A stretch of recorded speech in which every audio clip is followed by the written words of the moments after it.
Tukar guling lahan yang terjadi tahun 1991 kembali merebak di Desa Penarukan, Singaraja.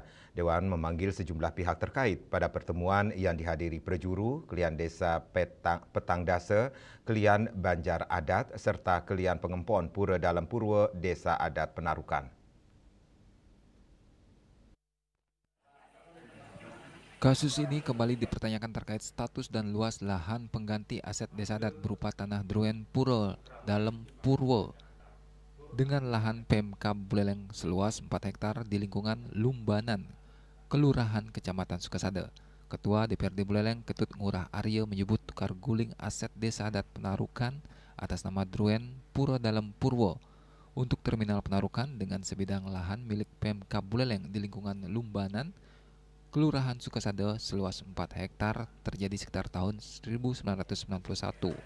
Selain minta penjelasan terkait luasan lahan pengganti yang hanya 2,3 hektar atau kurang dari kesepakatan sekitar 1,7 hektar. Kramo juga minta difasilitasi agar proses balik nama lahan pengganti yang masih atas nama PMK Buleleng menjadi aset Druen Desa Adat Penarukan bisa segera dieksekusi. Namun karena ada penjelasan OPD terkait yang menyebutkan di sekitar aset penukar lahan Desa Adat Penarukan yang digunakan untuk terminal merupakan aset Pemprov Bali, maka perlu dilakukan koordinasi lebih lanjut.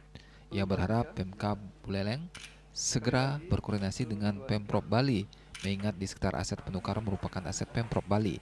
Kelian Pura Dalam Purwo Desa Adat Penarukan Dewo Made Adnyana menyampaikan bahwa kedatangannya terkait tindak lanjut atas proses tukar guling lahan milik Druen Pura Dalam dengan pemerintah Kabupaten Buleleng yang sampai dengan saat ini masih berproses.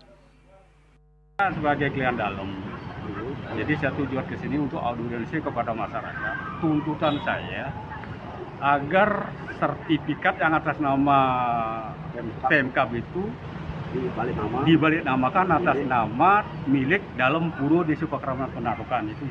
Itu yang di mana, Pak? Hah? Di Penarukan. Terminal Penarukan. Yasri Yuli, Bali TV.